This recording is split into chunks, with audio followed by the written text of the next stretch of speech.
Hello, guys. Welcome back to the show. I'm very happy to have here an amazing guest. It's a huge honor for me to interview him here on the podcast. His name is Adrian McDonnel, and Adrian is an online coach. So he works with a busy professional, and he helped them build an athletic body so that they can wear their favorite clothes and without giving up cocktails.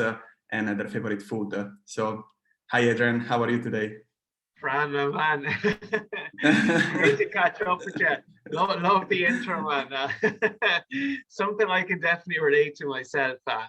Yeah, just that non-restrictive approach and balancing everything out. I think it's important for everyone to find something that's sustainable. So that's kind of my old philosophy, man. I know you're somewhat similar too. Yeah, and that's amazing because it feels like so great to be here on the podcast with you because I've been following your work for nearly a year now, and I'm so happy to consume your content literally as a fitness enthusiast.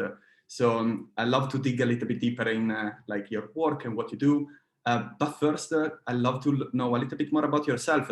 I have to say, after such a long time that I've been following you, I realized today that you are a GAA player, like a handball player. So I love that. I didn't know that. Yeah. Have you been playing for long? Yes. So GAA here in Ireland, for anyone who doesn't know, it's Gaelic football and it's hurling, and it's kind of like ever since you start primary school, you're literally introduced to the football, to the hurl, to the schlitter, which is the name of the ball we used to play hurling. And it's just, it starts from a young age. So I would have started playing football and hurling when I was maybe 5 or 6 years old, and kind of would have carried that through right through my teens, right through my 20s, and all the way up until 2019. And I haven't played a game since Halloween 2019. I basically, long story short, I had an incomplete fracture in my ankle. So I had to get surgery, ankle operation, December of last year. So 2020, I was ruled out, and I'm still on the mend, and kind of getting my ankle fully right. It's a fantastic sport. I'm not sure if you're familiar with it, Fran, or if you've ever seen any action. It's really interesting. To be fair, the handball game, as far as I know, we played it in school. So we usually play it indoor. And if I don't remember wrong, it was 5 versus 5. And there was basically many goals scored during the game. So I don't know if we were either very good in scoring and throwing the ball, or if the goalkeeper was not very good, which was probably the case. Yeah, probably a combination of both. It's a really hard game, hurling especially, to grasp. It's actually the fastest field game in the world. So it's really enjoyable to watch, especially at an elite level. But I guess when it comes to scoring goals, especially when you're young, that's just kind of most people's preference, as opposed to putting the ball over the bar. It's 15 on 15, a full-sided game. But mini games like 5v5, they all work well too. And I mean, I think for the picture that I saw on Instagram, you play with a bigger ball.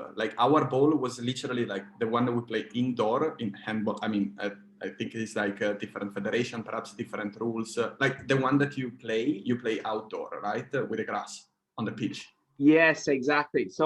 So handball and hurling, they're two different sports. They might have kind of some similarities, but there's also some differences. Yeah, the ball you play, it's around the size of a tennis ball or so, and pretty small now, Fran. So that's where your skill levels and your touch all kind of comes into it.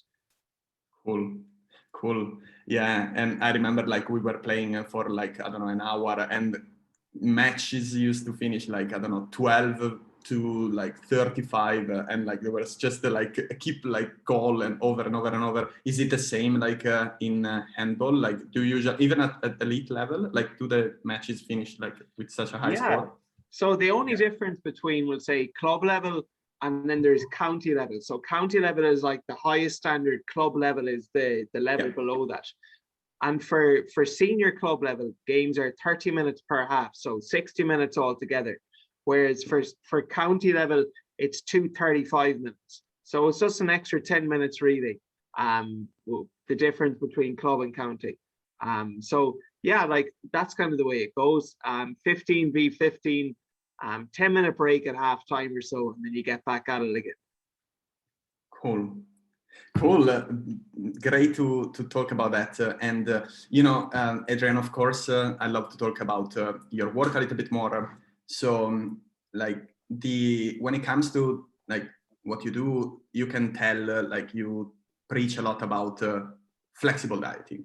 And I'd say as well, flexible lifestyle. So can you tell us a little bit more about how you got to know flexible dieting? Was it always like your approach to training and like your food, or were things a little bit different in the past?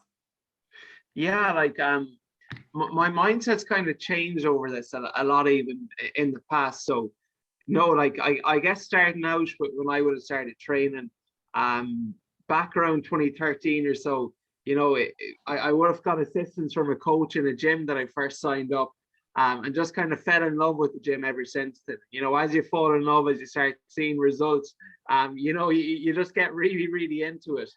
And I guess with online then, you know, there's a lot of like contrasting information out there, especially when I was a young teenager. You know, you weren't sure what to kind of, you know, take on board, and what was actually maybe not so true. So I guess I got more into it. I would have kind of been a bit more restrictive at the start, I would say. Like, for instance, I remember being terrified of having like carbohydrates, because I was kind of convinced, or at least led to believe, that carbohydrates make you fat. So, you know, I kind of evolved, and my mindset has always changed over time. And then I kind of had more of a, well, you know what, as you actually start educating yourself, you start doing more online courses, you actually understand nutrition. And more so, I used to kind of focus on the different methods, like, you know, paleo, for instance. There's whatever, ketogenic, not that I ever tried that now, like paleo, ketogenic, vegan, whatever it might be, Atkins diet. These are all different methods, but I kind of started focusing more on principles and understanding the principles. And once you understand principles, then you can choose your own methods. So that's kind of my whole philosophy now of nutrition. Like, look, the best plan is the one that you can actually adhere to, that you can stick to, that includes foods you enjoy, and that helps get you the results you desire. And, you know, progress for everyone is different. Some people, I guess, if you want to get down to a real low, like, body fat percentage, you got to ask yourself, what do you want to do? What are you willing to do? What won't you do?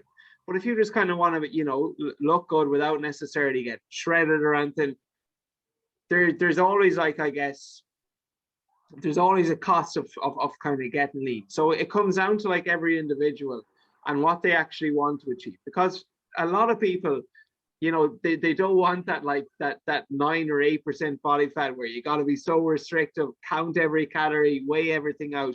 Most people just kind of want to look good, they want to feel good, but they also want to, you know, be able to enjoy their lives, go out with their friends, etc., without kind of feeling like they're following a diet. So I've kind of evolved my own mindset around that, and just kind of been, yeah, like, non-restrictive and more building like a lifestyle approach, I guess. Wow, you mentioned so many like very interesting things that I think are relevant for the people who are listening, and like I love you because like when you say that like you used to think about like, okay, I'm gonna start this diet, I'm gonna do the paleo diet, and you would think at the time that just the diet per se, the diet itself, would yield some particular results. But in fact, you will learn that, yeah, it's actually not so important like many other things. What's important is to learn the principle, master the principles, so that you can really be in control of your fitness, whatever you want to do. So, like, do you have any, like I don't want to go into the training principle necessarily, but like, do you have like a few, you know, like people like the best tips or Yeah, you know, and it always comes down like the best tips for what. So like when it comes to dieting, like if you could take like the flexible dieting approach, like what would it be? Because flexible dieting, many people think it's just a diet, you know, like the paleo diet or like the vegan diet, and then you have flexible diet. So what's what when we say that we do flexible dieting, what actually means? What does that mean for a person in the day-to-day life?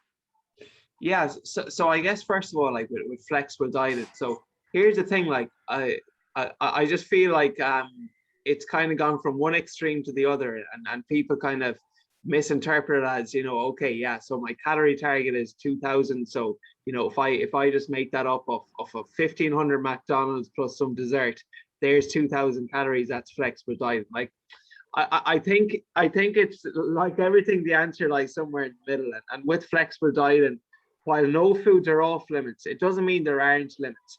And that's kind of, so how would you kind of build this into a lifestyle? So again, first of all, like just becoming clear on what the end goal is for yourself, you know, Yes. and having like a set kind of image of what you want to look like in place. Because someone who wants to get down to a lean 10%, their definition of flexible dieting would look very different to someone who might just be satisfied sitting between maybe 15, 20. So first of all, it becomes aware, like just become clear of what your goal is, what you want to achieve. And then I guess overall with flexible dieting, look, my whole kind of principles will be, again, understand principles. And that would be like, you know, having square meals where all possible. So try to sit down as you eat, and actually eat distraction free. You know, I used to make the mistake, and sometimes I find it difficult of just like watching telly or watching YouTube videos, and you actually don't become aware of your overall your hunger cues. Chances are you'll probably eat more if you're eating like distracted. So the first thing is sit down and actually eat your meal. You know, chew your food, eat slowly. Such a simple principle that we can all, exactly, because if you're just eating distracted, you know, you're probably going to overeat, and maybe that's not always something that you mightn't even need that extra bit of food. So I guess sit down, try to have square meals as opposed to like lots of snacks in between. I'm sure you're the same, Fran. Like, yeah, I often see people, you know, they might have like a breakfast and a dinner, and then it's like 2 snacks in between. But I'd much rather you have like 3 square meals and have a bit more of a chicken breast for dinner, or have a bit of an extra serving of porridge for breakfast, as opposed to having all these snacks in between. Do you know? Because often when we're snacking, you know, the calorie count in those snacks alone can actually end up being higher than if you were to have a full meal. So that's one principle: 3 to 4 meals, protein at every meal if at all possible. And just kind of ask yourself the question, you know, does it have ingredients? Was it around when my great-grandparents, my great-great-grandparents were alive? And if at all possible, we try eat more of those whole foods.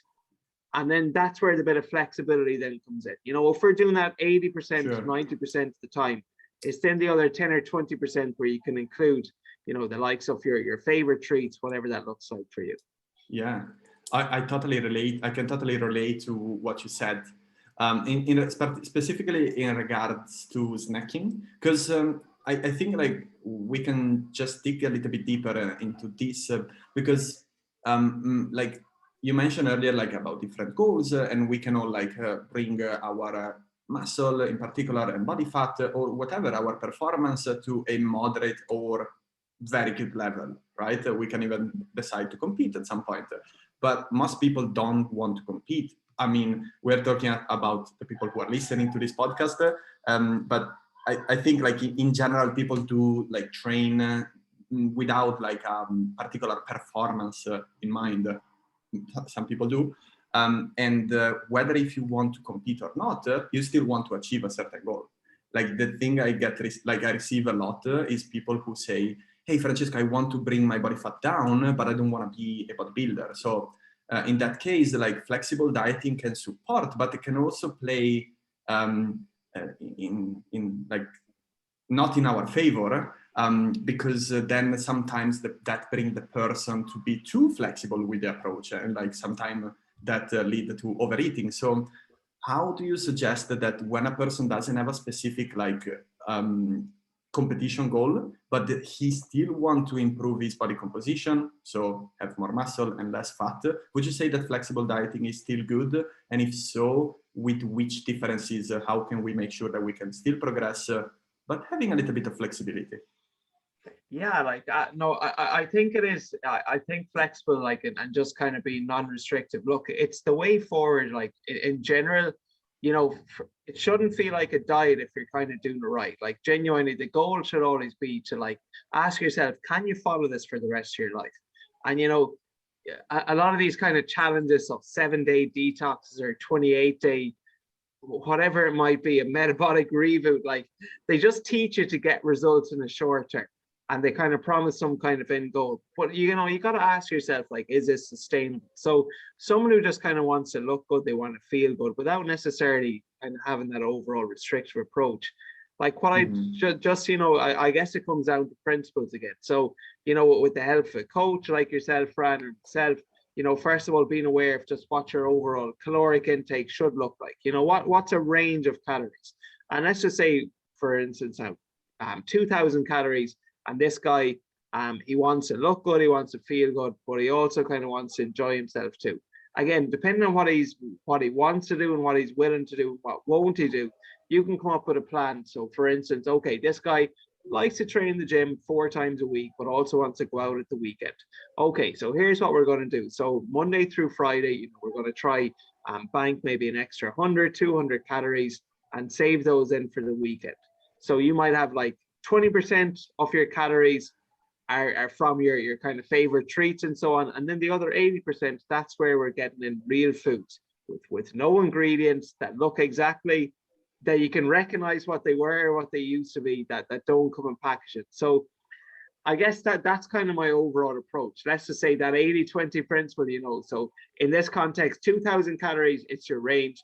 1,600 of those calories ideally are coming from more real foods, which leaves you with about 300 to 400 calories to kind of play around with, where you might include your favorite treats. I always find that approach kind of generally works best because people don't feel restricted, yet they're also getting some results. Now, will you get better results if you were to go 10 out of 10 all in? Absolutely. You will. Like, you know, someone who's 100% all in, no flexibility at all, will they get better results? Yes, they likely will. But at the end of, let's say, 12 weeks, 24 weeks, who is going to be happier? Like the person who had that bit of flexibility. Okay, you know what? My body fat percentage isn't as low as what it could be, but I managed to fit this into my lifestyle.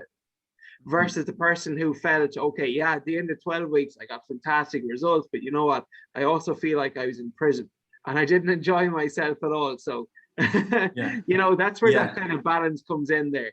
And again, every individual is different, but just ask yourself, what do you want to do? What are you willing to do? And what won't you do? Yeah, absolutely. And like you mentioned earlier about the sustainability, and like at the end, the big results and the best results that you will see will happen on the long term. So like it's not in question like your ability to eat, for example, chicken and broccoli and wild rice every day. Like we all know that if you were really, really like focused on just getting the goal, you could actually do it. It's nothing that stop you. But I love that like your work is about making this game, this like healthy eating and like training and like being active during the day as a lifestyle, because hey, you tried your the other way, and you as a coach, you cannot sustain that. I mean, I see myself as a competitive bodybuilder. I don't want to eat chicken breast, broccoli, and wild rice every day, every meal for the rest of my life. So you want to ask your question, and if you, because now you said, okay, you will get better results if you were really tracking everything and like making sure that you nail your calories and nail your macronutrients. But actually, like, can you repeat it for the rest of your life? Do you want to do it? Would it be convenient? Is like the other option the only option to not do it, or can we do it with just like I see this like the input that we put like in the in our training, in our eating, in our tracking, and in our recovery, like as a dial. So you can, when you feel good and you don't have much stress, you can raise the volume and go all in, perhaps from Monday to Friday. And then like in the weekend, it's not that you switch off, but you just dial back a little bit because you have a life and you want to be happy as well in that sense. I love that analogy. Absolutely. Adjust the diet and absolutely, Fran. Like you're always doing something rather than all or nothing, because that all or nothing approach where, okay, it's January 1st, you've been eating chocolate, you've been eating sweets all Christmas, and then how often do people make the mistake? Okay, I'm not going to now eat any more chocolate, I'm not going to eat any more sweets, drink any more alcohol. Like you've gone from a position where you've gone from one extreme where you've just been binging the last few weeks to the other extreme. So I love the way you said, okay, instead of having that all or nothing approach, maybe let's adjust the diet. Okay, so the diet, like a 2 out of 10 might be where you're just getting 1 or 2 meals with helpful whole foods, and the rest is processed foods. Whereas a 10 out of 10, it's the other end, it's calculating everything by the gram and just being super restrictive. But you know what? Maybe sometimes Monday through Friday, the diet might be an 8 out of 10. We're training 4 times a week. Most of the foods we're getting in are real whole foods with real ingredients. And then come the weekend, we don't just go from an 8 to a 0. We adjust the diet, as you were saying, Fran, and maybe we go to a 5 or 6 out of 10.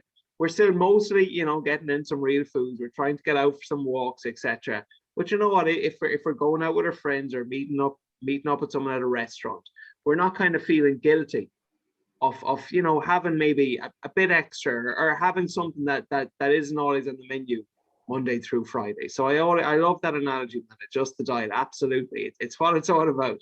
That's cool, and yeah, totally agree with everything you said so far. But just a question: do you do calorie counting with all your clients, or you have some clients doing calorie counting and maybe other like doing no calorie counting, or maybe like less invasive calorie counting?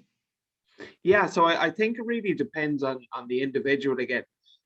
Like I actually really think it's good education to just for everyone, myself included, like just when you start out, because I guess we all kind of have a perception of what like healthy foods are, and I'll put healthy in inverted commas there, because there's no healthy food per se, but that being said, if you have an understanding of being able to categorize foods as high calorie, low calorie, high nutrient, low nutrient, it's just going to give you education going forward. So for instance, like I remember in my college days when I lacked this education, I'd go and get like chocolate peanuts and a huge like thing of it was chocolate milk.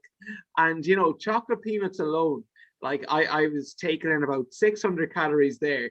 The chocolate milk on top, that's about another 700 or so. It was like it was one of those really big, like 750 ml ones. So little, because I didn't have that education, that's like 1,300 calories just in what I would have classified as a snack. So yeah. I think it's always good to have the education. And then once you have the education, calculate, but no need to obsess. Maybe do it once a week, twice a week, just to be sure that things are intact.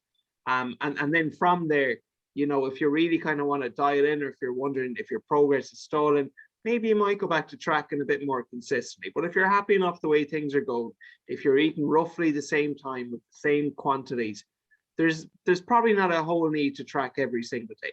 But I think it's a good practice, Fran. How do you feel about this? Maybe just starting out, having the education, and then kind of using that and implementing it into your own lifestyle. That's a beautiful way to see calorie counting, especially for someone who is afraid or concerned that by doing calorie counting, he will erase, I don't know, something bad, or like that. Some people have a bad perception before they actually start tracking calories that is gonna, I don't know, lead to, I don't know, a bad relationship with their body or with their food. Right. But I love the fact that you use like this and we use it like in the same exact way in the Thai t-shirt transformation. With all my clients, I say, hey, this is a tool that you can use for your own advantage, so that you can yourself, you can understand already what you're eating now, how many calories and nutrients are in your favorite food, so that you can just see how you have to balance them, so that you can include them all in your diet differently from what you did in the past. And like, I just like wanted to mention earlier when you were talking that like some people, they don't take this flexible approach because maybe they come to you because they want to have the best approach. Say, no, Francesco, I don't want to have the sustainable thing. I want to have the one that gives me the result. So how do you, as a coach, and I know there are personal trainers listening to this podcast, so I think like they would love to know like your experience in this sense. Like how would you approach like and guide someone through a flexible diet approach which you think it would work best, since the person in the past always had like a black and white approach, and perhaps he lost weight with I don't know, a restricting carbs, so you know he gained all the weight back, but in his mind that approach worked because he lost a bunch of weight, a bunch of kilos in the past with that approach. So he's convinced that he has to restrict himself in some way. And you come with your experience and your beautiful delts and bicep and smile, and you say, you don't need to do that. You know, you can take things much more, flexible. So how do you, like, which part of that person would you explore? Perhaps with the right question. Great question. Well, you know what? If someone kind of did come to me like that, like the first thing I don't like saying to anyone that this way is right or this way is wrong, because experience really is the best teacher. And you know, like as often as you hear people say it, sometimes you need to make your own mistakes before you realize what works and what doesn't work. And you know, if that person had followed, we'll just say paleo or ketogenic, they were a ketogenic, and you know, I want to do ketogenic again because I lost 10 pounds in the first 28 days. Like I just kind of started asking them, okay, and you know, how did you find it? And are you still following it today? Oh, you're not following it today. And do you mind me asking, like, why is that the case? Did it sound like it's something sustainable? And then they might say, well, you know, yeah, like it was okay for a few weeks, and then I really just wanted to eat more carbs, but I was on this high fat, moderate protein and no carb diet, and I just didn't find it sustainable. So does this sound like something you'd be able to follow then for the rest of your life? And once you kind of get the person or the individual to actually understand maybe their past experience, they kind of talk themselves out of it and realize, well, you know what, maybe there actually is an alternative approach. So my belief, like, look, I'm never going to tell someone something is right or something's wrong or my way is the only way. But I guess if you just kind of reflect on your own experience and genuinely again ask yourself, you know, that important question, is this sustainable? You know, long-term sustainable changes, it's always the most important thing. Like these 7-day cleanses, I hate that word cleanse or detox. Your liver is perfectly fine, but these 7-day, like the reason they're so popular is because it's like 7 days. It's like you can almost grab it with your hand. It's so close. But selling someone or telling someone, you know what, like we're going to actually make a lifestyle change here, and you know, maybe in the first 7 days you're not going to get as quick results, but we're going to go for more long-term sustainable change. That's not as sexy to a lot of people, but in the long run, it's more sustainable. So you should always aim, I feel, for that sustainable approach. And you know, someone who's saying, I want to do it this way because I did it this way before, instead of telling them they're wrong, I'd kind of get them or advise a coach or whoever's listening to maybe just reflect on their experience and get them to actually talk about it. And chances are they'll probably talk themselves out of that approach when they realize that it wasn't sustainable in the first place. Super. Yeah, that's I totally agree with that. As a flexible coach, like you get sometime like you are perceived as shallow or like not disciplined enough because hey, you are here preaching about the sustainability and like the flexibility that we can have in our program and in our approach, especially to dieting. But I'd say as well to exercise. What's going to happen if you skip a workout in a week? Like nothing, right? You just continue from where you left the following week. But I think from the people listening, like you can tell that you are not like you are not a researcher and you're just preaching science and what the science say. You have your hands-in job with your work with people, and you can tell from your practical approach. So I really appreciate that. Before we play, actually the first time in this podcast, a little bit of overrated and underrated. I prepared a few things. You can't get away from this, Adrian. So I just I knew it. So I actually wanted to ask you a question. You can answer very briefly. I know you have to go soon, but when it comes to goal and like having a time frame for that goal, what's your position as of today? Like, someone come to you saying he wants to lose 10 kilos. I like this example, but 10 kilos of fat. And do you think it's good to say to that person, okay, let's make a goal to do it in like, I don't know, 16 weeks. And so by the person know that he will have like 4 months to work on it, and like he will have a little bit of accountability, a direction, an idea of where he's going, but also a little bit of stress. So I love, like, there are pros and cons in both, but what do you use and why? Yeah, that like, first of all, when anyone kind of sets goals with me, I'd always kind of recommend anyone to generally have more than one metric of success, because you know, you could go through like a complete online coaching program where your weight mightn't fluctuate at all, but you can look very, very differently at the end.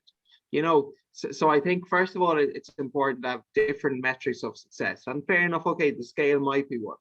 But on top of that, how about how are you feeling first of all? You know, are you feeling better in yourself? Are your energy levels up? Are your clothes fitting better? How do your pictures look? How are your measurements? There's so many other ways and metrics of success. So I first of all, I'd say I wouldn't narrow it down to one. And then it's just a case of like managing expectation again. Okay, so you want to lose this amount of weight in this kind of time period. Like, so are you, like, if you don't do that then, but you manage to look better and feel better in yourself, is this a complete failure? And if someone says it is, you know, again, it's managing expectation, and you just got to be upright and honest and say, well, you know what, I actually don't feel that I'm the right coach for you if this is kind of the approach you want.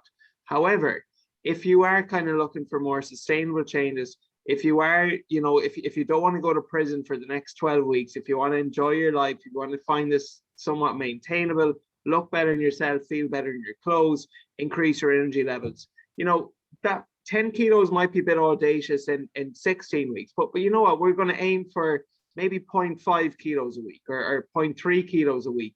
And, you know, in 16 weeks, that might yield a 6 kilo weight loss, whatever it might be. But just kind of being very, very clear that even if we don't get there, have more than one metric of success. So yeah, the scale might be one, but also how you look, how you feel, your energy levels, your confidence, all these things are factors too. And when people start feeling better and actually understanding what it's like to like just feel energized and feel more confident in themselves, a lot of people, they actually shift away from just putting all their self-worth in a number in a scale and realize there's so much more to this, and that life is so much more potential when you have more energy, when you have more confidence, when you haven't worn an item of clothing for a few years, but you tried it on and it starts fitting better. When people start seeing all these changes, I always say, exercise, it changes from the inside out, not the other way around. And you really do change on the inside.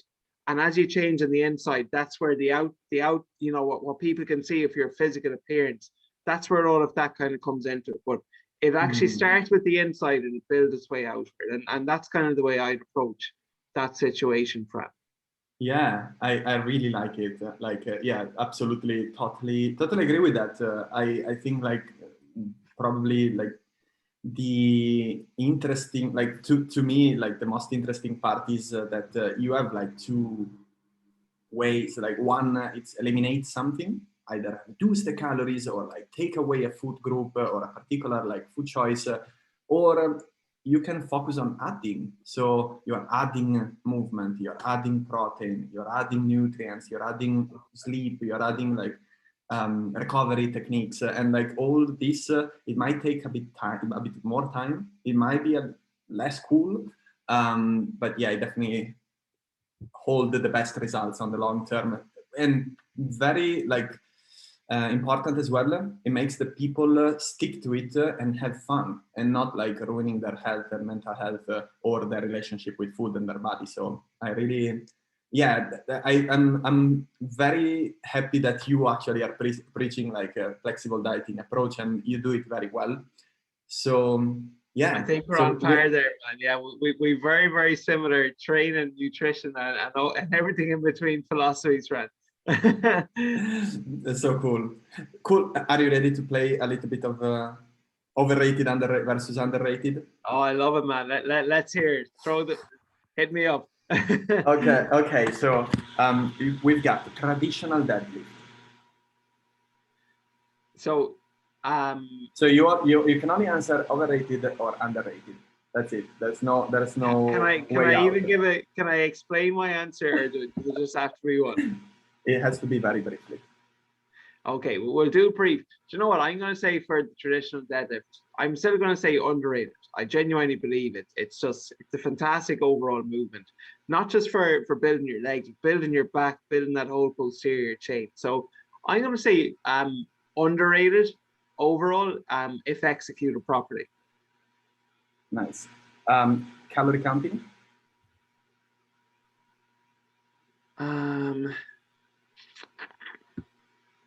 This is difficult. Underrated if you've never done it before, just for education, but overrated if it kind of causes anxiety or stress. So where are you on the scale?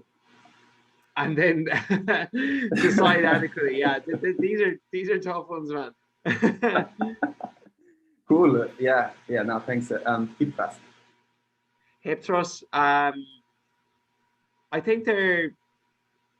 But I do enjoy them. I think they are probably overrated because you just kind of see people do them now and showing off their glutes, showing off their booty on Instagram. and people think you just only need to do those. They are an effective exercise, but there's more than one method to skin the cat. So I'm going to say overrated for hip thrusts, even though I do enjoy them. Yeah, takes a shitload of time to set up as well. So yes, man. Oh, that's a killer too. Yeah. Okay, step count. I think underrated. I really do think the other 23 hours outside the day, outside of the gym are important. And just being aware of your step count, I actually think that's underrated. The like people underestimate the importance of just your nature walking and just kind of the power of actually walking and regularly walking. So I'm going to say underrated. Gratitude. Gratitude. So as in practicing gratitude. Yeah, 100% underrated. And if you asked me a year ago, I would have said like, but like, what does that even mean? But now it's something I've really kind of started doing every single morning. And Nice. you know, instead of always focusing on what you want, like I think it's good to reflect on what you have as well. And you know, just in general, the fact we're even able to have this conversation, we are very privileged.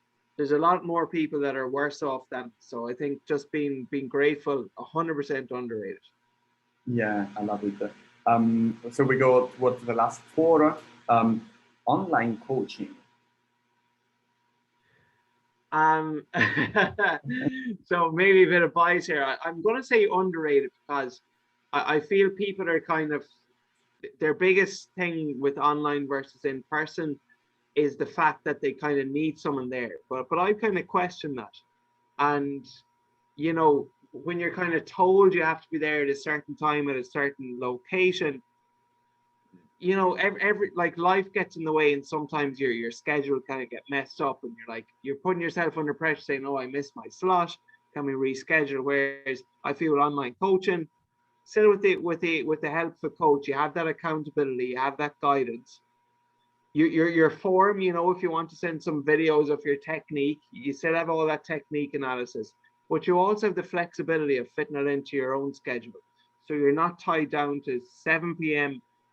Monday, Tuesday, Thursday, Friday. If you want to go at 3 on your lunch break at 1 p.m., you know, you can do that as opposed to being tied down by the coach's schedule. So I'm going to say underrated. Hey, cool. And cold shower. Sorry, what was that? Cold showers. Oh, cold shower. I take a cold shower every day, so I'm definitely going to say underrated. I love cold showers. Good for the body, good for the mind. Protein powder. This is difficult. Okay, so for someone who's just getting into strength training, chances are their protein isn't nearly high enough as to what it should be. So for those individuals, I definitely say underrated. It's just a great way to get an extra 20, 25 grams. But however, for someone who's kind of like just, drinks them for breakfast, lunch, and dinner, because they need protein, protein, protein, I'd always say like real food first, and maybe the supplement second. So I think it's rated. I don't think it's over or underrated. I think it's necessary, but it depends on where you fall in that spectrum. Last part, creatine monohydrate. Like it is the most scientifically backed supplement out there. That being said, like 1/3 of people are non-responders. I think creatine. I think it's like the protein. I think it's rated. Like I genuinely do see a place for it, of course, when it comes to performance, especially for athletes, or just like getting that extra rep or two in. But I think supplements as a whole, people kind of ask the wrong questions. They feel, okay, what supplements do I need to take? But before we kind of go down there to supplements, let's address the diet, let's address your sleep, let's address your training, and then we can look at the last 5 or 10%. So creatine as a supplement, it's definitely one of the best ones out there for sure. So if I give it, I'll say underrated, but a very, very like reluctant underrated. Yeah, and I totally agree on that last part. I see supplements as the sprinkles on top of the cake, and then you have the cake, which is like your energy balance, 100%. your micronutrients, and all that stuff. Adrian, thank you so much for having done this with me. I really appreciated it. Just like, where can people find you? Do you have anything going on at the moment? How can people start getting in touch with you and perhaps work with you? Oh, appreciate it. Well, first of all, Fran, what a pleasure. Really enjoyed your time here. I found it absolutely flew by. So I'm probably most active on Instagram. So my Instagram handle, it's Mac Lifestyle Fitness. So MC Lifestyle Fitness. That's kind of where, if I kind of share some more training tips, exercise, that kind of stuff. Do I have anything going on? I'm gonna do a photo shoot in like 3 weeks time. So cool. Are you going to diet for I'm really looking forward. Sorry. Are you dieting for it? So I've kind of been in a slight deficit the last couple of weeks, but like really kind of nailing things in now for the next 3 weeks. So currently I'm still trying to be flexible as much as possible, just kind of dialing in that bit more. So I have that on I think it is the 7th of July. So I'll be I'm looking forward. I'm looking forward to the event. I think it's good always to have a target or a goal in mind. Just keeps me focused, keeps me motivated. So that's what I've got going on at the moment, Fran. Well, guys, if you want to start working with Adrian, I'll put a link to his profile on Instagram, so you can check it out on the show notes. Adrian, thank you so much for being here today, and good luck for your photo shoot, and keep up the good work. Absolute pleasure, man. Love your content too, Frank. You're crushing on Instagram. I really enjoy it. So mutual respect here, man. Thanks for the call, and have a great day. Thank you very much. You too.